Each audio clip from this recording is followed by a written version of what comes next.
చంపుతాను అనే పదాన్ని వాడటాన్ని వైఎస్ఆర్ కాంగ్రెస్ పార్టీ పూర్తిగా ఖండిస్తూ ఎన్నికల కమిషన్ను డిమాండ్ చేస్తున్నాం ఆయన మీద చర్యలు తీసుకోమని. ఇంతకన్నా చంద్రబాబు నాయుడు యొక్క మానసిక పరిస్థితి బాగలేదని మేము అనేక మార్లు చెప్పాం. చంద్రబాబు నాయుడు మాటలను తోలటం, జగన్మోహన్ రెడ్డి గారిని వ్యక్తిగతంగా దూషించటం, నిందలు వేయటం, చాలా చులకనగా మాట్లాడటం ఆనవాయితీగా మారిపోయింది. ఈ ఎన్నికల సమయంలో రాష్ట్ర ప్రజలందరినీ కూడా మేము వేడుకుంటున్నాం, మీరు గమనించండి, చంద్రబాబు నాయుడు యొక్క నిజ స్వరూపాన్ని గమనించమని చెప్పి వేడుకుంటున్నాం. ఓ రాష్ట్ర ముఖ్యమంత్రిగా పరిపాలించేటువంటి వ్యక్తిని, 5 సంవత్సరాలు విజయవంతమైన ఒక ముఖ్యమంత్రి గారిని ఎన్నికల సమయంలో చంపుతాను అని ప్రతిపక్ష నాయకుడు అంటే ఇది ఏ కోణంలో మనం చూడాలి? ఈ పార్టీని మనం, తెలుగుదేశం పార్టీని ఏ కోణంతో మనం అర్థం చేసుకోవాలి?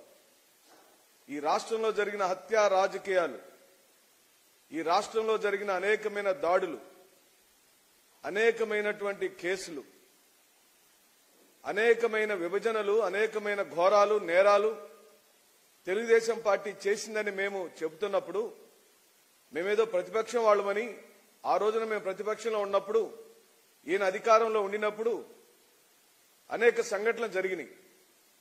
వాటిని మేము చెప్పినప్పుడు మేమేదో రాజకీయంతో మాట్లాడామనుకున్నారు. కానీ ఇప్పుడు స్వయానా చంద్రబాబు నాయుడే నిన్ను చంపితే దిక్కెవరు అని మాట్లాడుతున్నాడంటే చంద్రబాబు నాయుడు యొక్క ఆలోచన ఏంటని అడుగుతున్నా.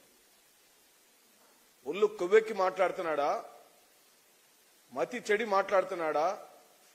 లేదా ఎన్నికల్లో ఓటమి రేపు జూన్ 4వ తారీఖు కనపడి దిక్కుతోచని పరిస్థితిలో మాట్లాడుతున్నాడో? ఈ రాష్ట్ర ప్రజలందరికీ కూడా చేతులు జోడించి మనవి చేస్తున్నాం, చంద్రబాబు నాయుడు యొక్క మానసిక పరిస్థితిని అర్థం చేసుకోమని అడుగుతున్నాం.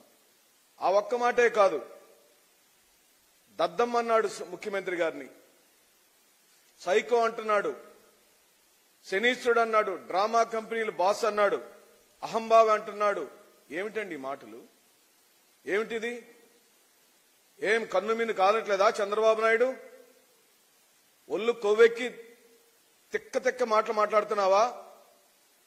ప్రజలు నీకు చంపల పగిలేలాగా 2019లో ఎన్నికలలో తీర్పిస్తే దిక్కుతోచని పరిస్థితుల్లో నీ దుకాణాన్ని మూసేసుకుని తెలంగాణకు వెళ్లి దాక్కున్న నరరూప రాక్షసుడి నువ్వు. ఏం తిట్లు మేం తిట్లేమనుకుంటున్నావా? మాకు బూతులు రావనుకుంటున్నావా? మేమేదన్నా ఒక మాట అంటేనేమో వెళ్ళి ప్రెస్ మీట్ పెట్టి ఏడుస్తుంటివి, ఏడుపు మొహంని. నువ్వు ఒక వెన్నుపోటు దారుడివి. నువ్వు ఇసుకని, మట్టిని, పంచభూతాలని దోచుకున్న దొంగల ముఠాకి బాసువు నువ్వు. ఈ రాష్ట్రంలో జరిగిన నేరాలకి, ఘోరాలకి వెనకున్న హస్తం నీదే. రాజధాని నిర్మాణం పేరుతో రైతుల యొక్క భూములను దోచుకున్న గజ దొంగవి నువ్వు. ఆ రాజధాని ప్రాంతంలో కేంద్రం నుంచి ఇచ్చిన 5,000 కోట్ల రూపాయల డబ్బుల్ని ఒక్క శాశ్వత నిర్మాణం కూడా చేయకుండా దోచుకున్న గజ దొంగల ముఠాకి బాసువి నువ్వు.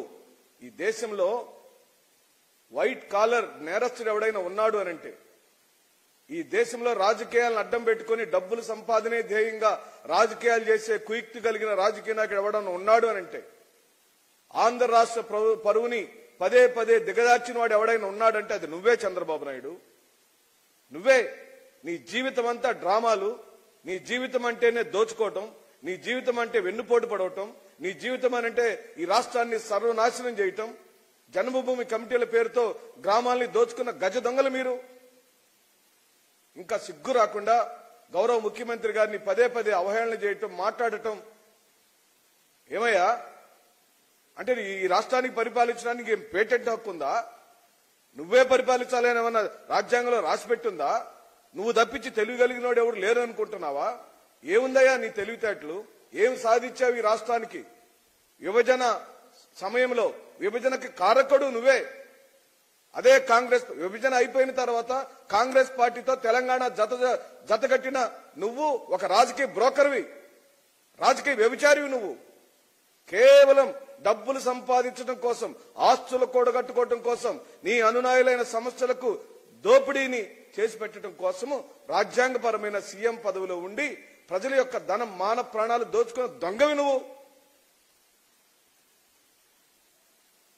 ఒక స్కిల్ స్కాము, ఒక ఫైబర్ నెట్ స్కాము, అనేకమైన స్కాములు చేసే బాబులకు బాబువి నువ్వు. ఈ దేశంలో ఏ రాష్ట్ర ముఖ్యమంత్రికి నీ అంత నీచమైన చరిత్ర లేదు. నీ పార్టీని తీసుకొని అందలం ఎక్కి ఈ రోజు వరకు నందమూరి వంశులకి అసలు స్థానమే లేకుండా చేసిన నీచమైన రాజకీయ చరిత్ర నీది బాబు. నువ్వే మాట్లాడతావు?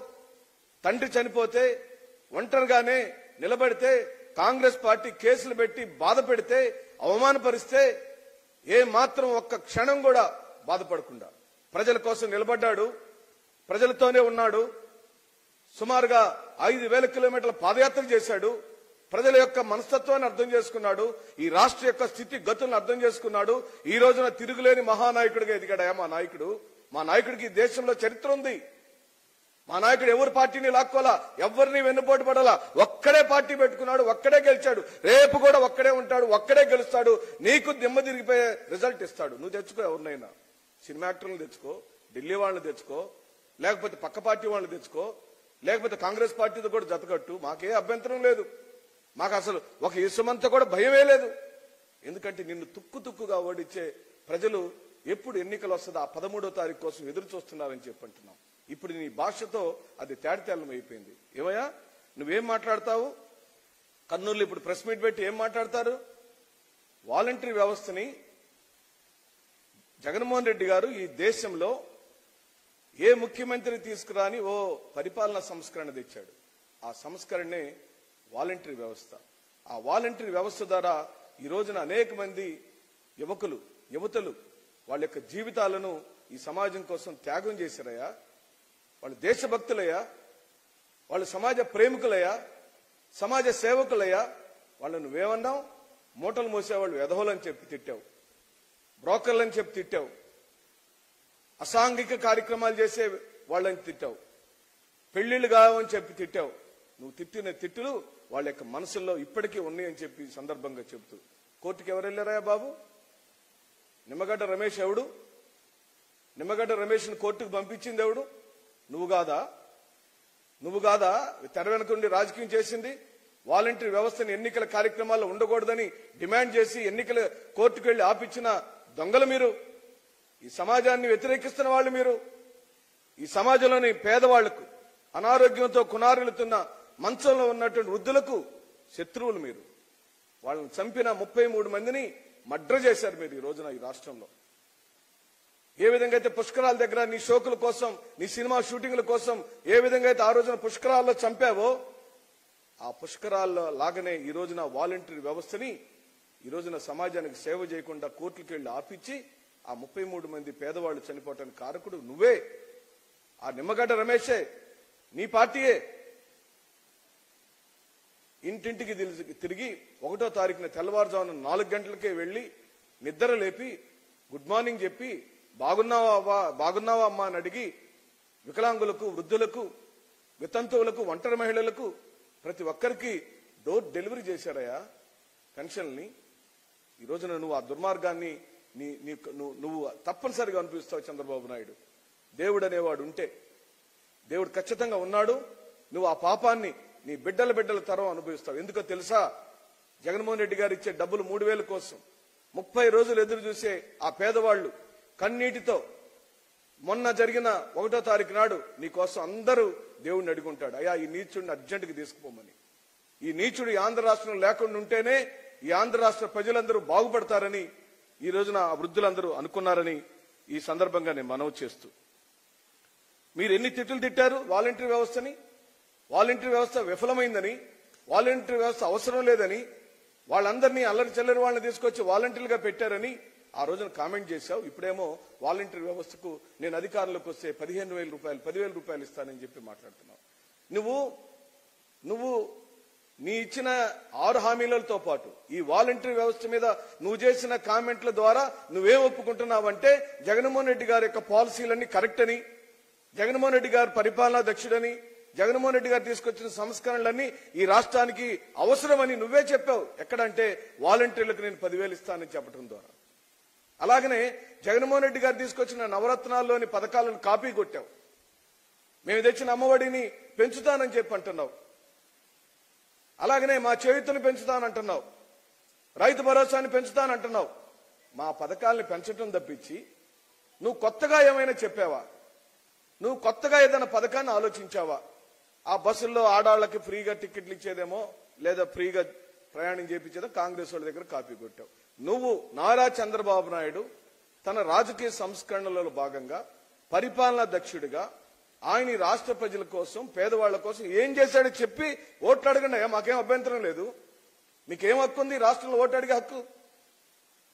రాష్ట్ర విభజన జరిగి 2014లో అల్లల్లాడిపోతున్న ఈ రాష్ట్రానికి నీకు అవకాశం ఇస్తే ఏం చేశావు? 5 సంవత్సరాలు దోచుకున్నావు. రైతుల యొక్క భూములు దోచుకున్నావు. స్కాములకు బాబయ్యావు. నీ కొడుకును ఎమ్మెల్సీని చేసి మంత్రిని చేసుకున్నావు. అంతకు మించి ఏమైనా ఈ రాష్ట్రానికి నువ్వు ఒరగబెట్టున్నావో ఈరోజు మీకు చెప్పమని అడుగుతున్నాం. ఏమన్నారండి మీరు? వృద్ధులున్నారు, వాళ్ళందరికీ పలానా జబ్బులున్నాయి, వీళ్ళందరూ నడవలేరు, వాళ్ళకి తప్పనిసరిగా ఇంటికెళ్ళి ఇవ్వాలని మేము మాట్లాడితే ఆ సమాచారం అంతా వైఎస్ఆర్ కాంగ్రెస్ పార్టీ వాళ్ళకి ఎలా తెలుసు అని అడుగుతున్నావు. ఏమయ్యా నీకు మైండ్ ఉందా? అసలు నీ బుర్ర పనిచేస్తుందా చంద్రబాబు నాయుడు? ఫ్యామిలీ డాక్టర్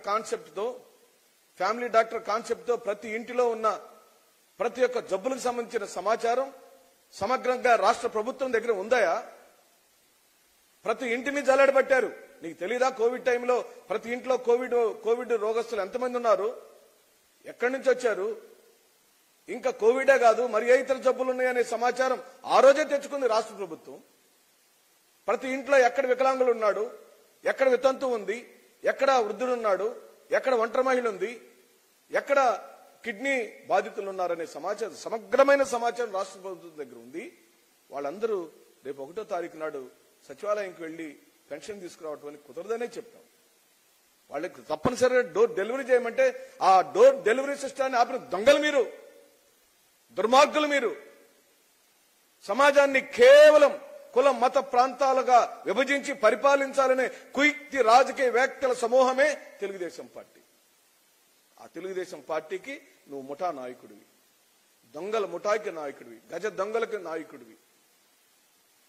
అహంకార ఎక్కడ అహంకారంగా ప్రవర్తించాడు చెప్పు? ఒక ఉదాహరణ చెప్పవయా? నీది అహంకారం అంటే ఎన్టీఆర్ని చనిపోయిన దాకా వెంటాడి వేటాడి చంపేసి ఆ కుటుంబంలో ఉన్న ప్రతి ఒక్కరిని అనాథాలను చేసి ఆయన భార్యని ఈ రోజున ఒంటరిగా చేసి నీది అహంకారం, నీది కుట్ర, నీది రాజకీయ నీచ చరిత్ర చంద్రబాబు నాయుడు అని చెప్పి అంటూ ఇంత రాక్షస స్వభావం, ఇంత దిగజారుడు స్వభావం, ఇంతమందిని బాధ పెడుతున్న నీ స్వభావాన్ని రాష్ట్ర ప్రజలందరినీ మేము అర్థం చేసుకోమని మనవి చేస్తున్నాం. రాష్ట్ర ప్రజలారా, చంద్రబాబు నాయుడు యొక్క మానసిక పరిస్థితిని, చంద్రబాబు నాయుడు పార్టీ యొక్క రాజకీయ వైఖరిని, చంద్రబాబు నాయుడు నాయకులు ఎవరెవరైతే పోటీలో ఉన్నారో వాళ్ళ చరిత్రలన్నిటినీ మీరు చూడమని చెప్పి అడుగుతున్నాం. ఎందుకు చంద్రబాబు నాయుడు మీరు 2019లో గద్దె దించారో, ఎందుకు జగన్మోహన్ రెడ్డి గారికి అవకాశం ఇచ్చారో, ఈ 5 సంవత్సరాల కాలంలో జగన్మోహన్ రెడ్డి గారి యొక్క పరిపాలన విధానానికి, చంద్రబాబు నాయుడు యొక్క పరిపాలన విధానానికి దయచేసి పోలిక చేసుకోమని వేడుకుంటున్నాం. ఒక్కసారి మనసుతో ఆలోచించండి, ఒక్కసారి బుర్రబెట్టి ఖచ్చితంగా ఆలోచించండి. చంద్రబాబు నాయుడు తను దిగిపోయే రోజుకి 1,000 రూపాయల పెన్షన్ ఇస్తే మన జగన్మోహన్ రెడ్డి గారు 3,000 రూపాయల పెన్షన్ పెంచాడు. ఈ రోజున దాన్ని 3,500 రూపాయలు చేస్తానని నిన్న మేనిఫెస్టోలో చెప్పాడు. జగన్మోహన్ రెడ్డి గారు మేము అభినందిస్తున్నాం. మీరు ఒక ప్రజానాయకుడిగా, ఓ ప్రజా దక్షతతో, ప్రజల యొక్క మంచిగా, ఓ బాధ్యత కలిగిన పెద్ద కొడుకుగా, ఒక పెద్ద కుటుంబ పెద్దగా లోతైన విశ్లేషణ కలిగి లేని అపోహలను లేదా చేయలేని పనులను చెప్పి ప్రజలను మోసం చేయకుండా శభాష్ అంటున్నాం. నిజంగా ఓ పార్టీలో మేము కార్యకర్తలుగా పనిచేయటం, ఎమ్మెల్యేలుగా పనిచేయటం మా అందరికీ సగర్వంగా ఉందని కూడా జగన్మోహన్ రెడ్డి గారిని మేము ఈ దేశంలో కట్టల కొద్దీ టన్నుల కొద్దీ పేపర్లతో మేనిఫెస్టోలు ఇవ్వటం చూసాం. కానీ దేశ చరిత్రలో 2 పేజీల మేనిఫెస్టో ఇచ్చిన మొట్టమొదటి మగవాడు. ఆ ఇచ్చిన 2 పేజీల మేనిఫెస్టోలో 99% చేసి నిరూపించిన వాడు జగన్మోహన్ రెడ్డి గారు.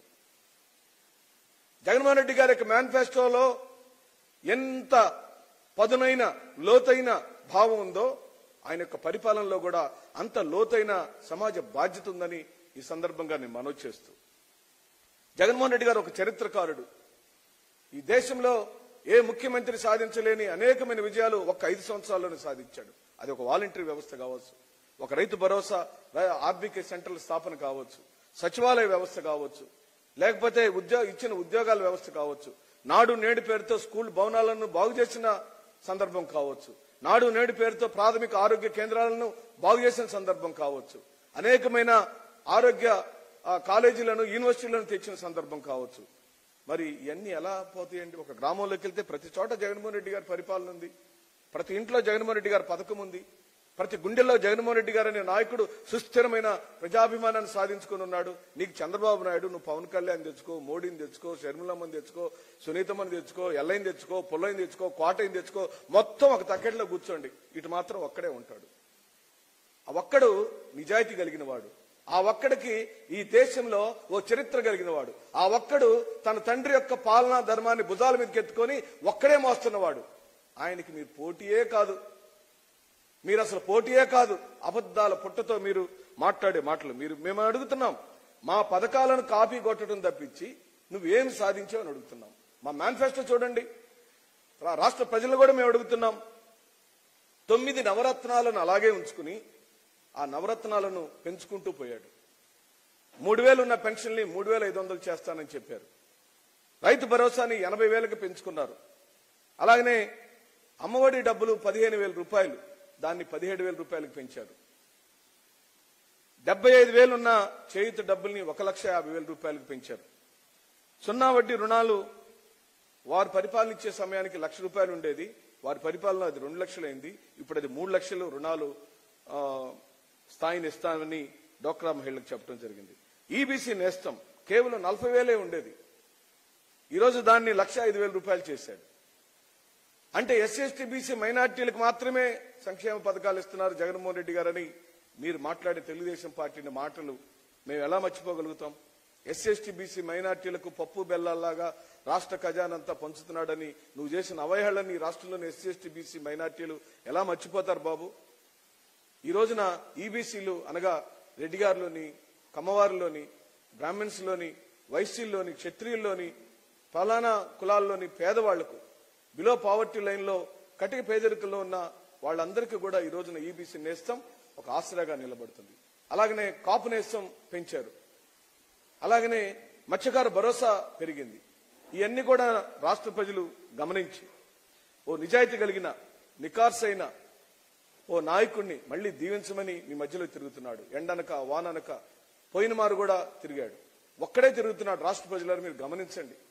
జగన్మోహన్ రెడ్డి గారికి మీరంటే ప్రాణం, ఈ రాష్ట్ర ప్రజలంటే ప్రాణం. ఈ రాష్ట్ర ప్రజల కోసం ఏమైనా చేయాలని తెగుగలిగిన వాడు. ఈ రాష్ట్ర ప్రజలకు మనసు నిండా ప్రేమతో ఈ గుండెల్లో నుంచి లోతైనటువంటి ప్రేమని, భావాన్ని ఈ రాష్ట్ర ప్రజల మీద చూపిస్తున్న ఒక కరుణామయుడు. ఆ జగన్మోహన్ రెడ్డి గారిని రాజకీయంగా అడ్డుకోలేక చంపుతామని చంద్రబాబు నాయుడు బెదిరిస్తున్నాడు. రాష్ట్ర ప్రజలు ఆలోచించమని చెప్పి అడుగుకుంటున్నాం. చంద్రబాబు నాయుడు చంపాలనుకుంటుంది ఓ ప్రజానాయకుడిని, చంద్రబాబు నాయుడు చంపాలని వ్యూహాలు బనుతుంది ప్రజల యొక్క గుండె చప్పుడుగా మారిన జగన్మోహన్ రెడ్డి గారిని. జగన్మోహన్ రెడ్డి గారిని చంపటం అని అంటే ఈ రాష్ట్రంలోని 6 కోట్ల మంది ప్రజలను చంపటమే చంద్రబాబు నాయుడు. నువ్వు ఈ దేశంలో కరుడు కట్టిన తీవ్రవాదివి, ఈ దేశంలో రాజకీయ ముసుగులో ఉన్న ఒక గజ దొంగవి, నువ్వు ఒక స్కాములకు బాబువి. నువ్వు నీ వైఖరిని మార్చుకోమని, అలాగనే ఎన్నికల కమిషన్ కూడా మేము డిమాండ్ చేస్తున్నాం. మీరు దయచేసి చంద్రబాబు నాయుడు మీద ప్రత్యేకమైన దృష్టి పెట్టండి. అతని వ్యాఖ్యలను దయచేసి చర్య తీసుకోమని కూడా డిమాండ్ చేస్తూ సెలవు తీసుకుంటున్నాం.